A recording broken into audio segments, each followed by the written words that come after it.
And which room did you say you were in? Okay, that's okay. No, it is not okay. My apologies. Oh, it's fine. We have not started yet.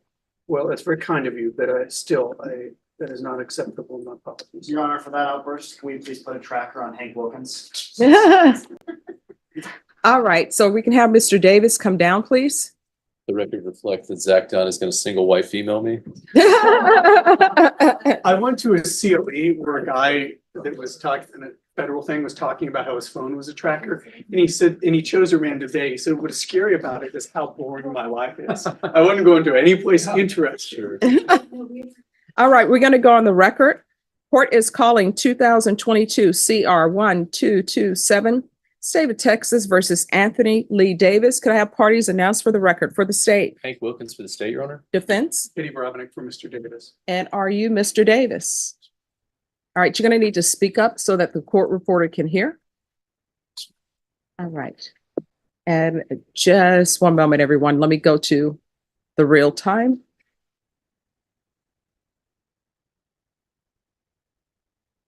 All right, Mr. Davis, I'm going to show you what's entitled Motion to Revoke Community Supervision. Did you review that with your attorney? Did you understand it?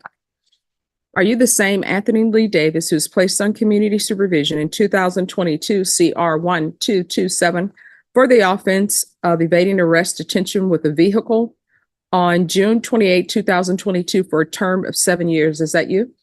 All right, state.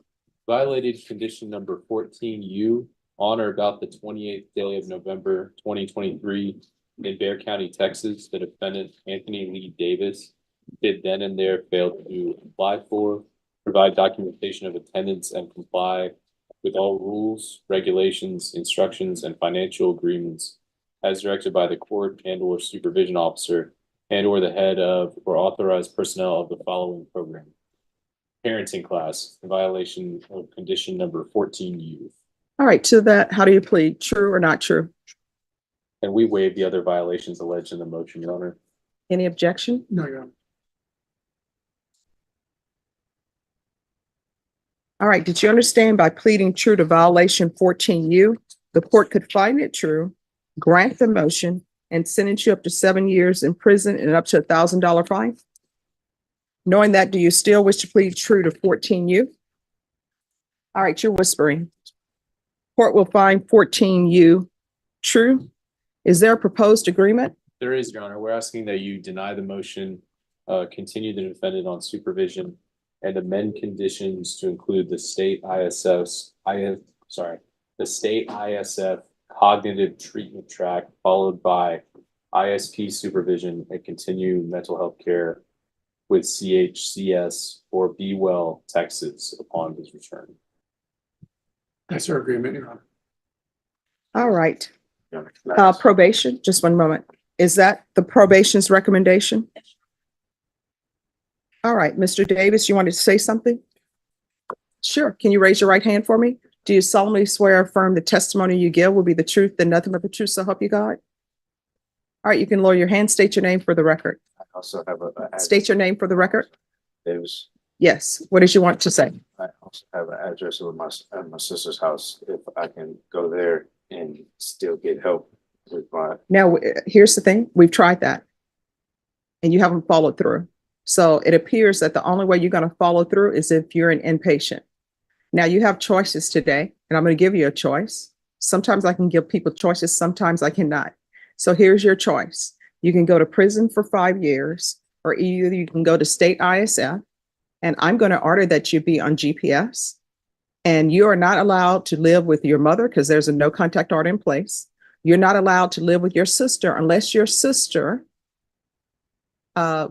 submits a letter to the court or comes into the court and says that she wants you to live there. And even then, I may not allow you to live with her. You understand? Because a lot of people will be at the jail, they'll be at prison, they get out and they say, oh, this person wants me to live with them. And they're just assuming that because of the familial relationship, that somebody is okay with them living with them. You understand? So what would you like to do? Do you want me to try to give you the help you need Or do you want to go to prison? You go to prison, you get out of prison, you can do whatever you want to do. Prison.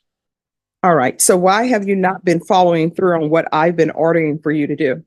Well, at first I had no contact order at my mom's house, so I wasn't able to stay there. So I was really homeless until I worked my way up to have a car. Then I was living out of my car, and the communication was just bad because they were trying to reach me through my mom, and me and my mom weren't even on. Why didn't you just go to probation? Probation has a physical office that you can go to. And I know that when people are on probation out of this court, I tell them if there's an issue with probation, they can always come back to the court. So you didn't come here. When I was going to probation, and then I was doing the Center for Healthcare Services as well. So the Center for Healthcare Services lady was telling me not to report to my old probation officer. And so that was where the mix up happened. But I was going to my probations, like when I was supposed to report, I was showing up. That was just that one time that I didn't show up at the end, and it was just bad communication. They didn't reach out to me, they reached out to my mom. All right. This is what the court is going to do. Court is going to deny the motion, alter and amend conditions to include ISF cognitive, GPS partial for any mental health treatment, waive fees, and you to follow through with Center for Healthcare Services, and also for Be Well. And there's still to be no contact with your mother. Now, what's going to end up happening? We can go off the record. This is what's going to end up happening. When I say no contact with your mother, once you are stabilized with your medications and you've shown the court that you are actually following through on your mental health issues, then I'll consider allowing you to have contact with your mother, not live with her, but have contact with her. Then ultimately, if things are still going well and she wants you to stay with her, then I will consider that. But now you are not in a position where you should be staying with anyone. Now you're in a position where you should have your mental health issues addressed. Otherwise, this probation is not going to end well for you. You understand? Is there anything else you need from the court to be successful? I'm sorry? No. All right. So I'm going to say this again. I've said it before. If there's an issue and you feel as though probation is not addressing that issue, you can always come back to the court. We are here. Do you understand? She's saying that you know where the courthouse is. And if you can't figure out anything else, you show up at this court, they'll contact and they'll bring you in front of the judge. I know this sounds crazy. She actually will. Well, I'm just telling you. So, because she's telling you there won't be any excuses. Or are we hosts here? Yes. Okay. All right. Yes. And of course, I'm not here on Saturdays and Sundays, but throughout the week I am. All right. Probation. Is there anything else he needs? Okay. All right. Good luck to you.